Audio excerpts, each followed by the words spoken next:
We are back on the town hall with one of the more important stories from our Verify team dealing with misinformation surrounding the pandemic. Specifically, we're addressing claims that the vaccines are causing serious injuries and deaths.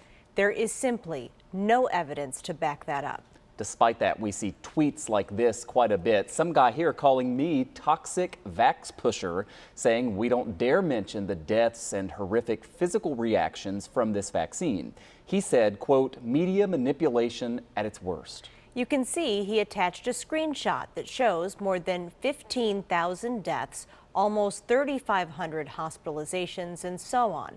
So that data used in all kinds of similar tweets is something called VAERS, which stands for the Vaccine Adverse Event Reporting System. It has been around for a long time.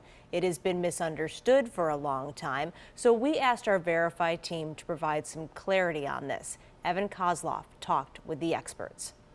Our sources are the VAERS website, as well as two vaccine experts, Dr. Arnold Monto and Dr. Koser Talat. It's very messy data. Let's start with Dr. Talat, who says this system has some major shortcomings. And the same person can be reported multiple times, like the patient might report it, their physician might report it, the pharmacist who gave them the vaccine might report it. Right now, according to the CDC, more than 167 million doses have been administered nationwide. And as of the latest data, processed on March 26th, there were about 233,000 reports in VAERS, including about 1,800 reports of death and 66 reports of spontaneous abortion or miscarriages. Now, this is obviously some pretty scary sounding data, but our experts emphasize that just because something is reported doesn't mean it's connected to the vaccine. When you see numbers from VAERS, they are following vaccination, but not necessarily caused by vaccination. The FDA actually requires that vaccination providers report any death after COVID vaccinations to VAERS. The CDC writing, quote,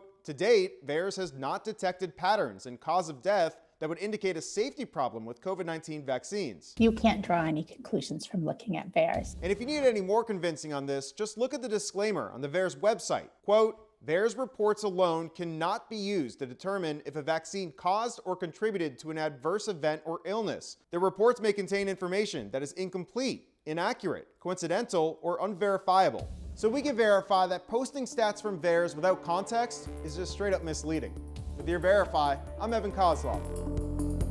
I think this is just hugely important because people will use that as some type of evidence to back up that all these people are getting severely sick and dying and all the other, reactions to these vaccines, and it's just not true at all. Yeah, and it's not just misleading. I think it's fair to say that it's also dangerous as well. There are enough realities that are very scary that people should be concerned about to not have to be misled by information that is just incorrect. Yeah, when you have more than 100 million people getting vaccines, some people unfortunately are going to die after getting it or are going to get really sick after getting it. Doesn't mean it's in any way connected to that vaccine. That's so right. important.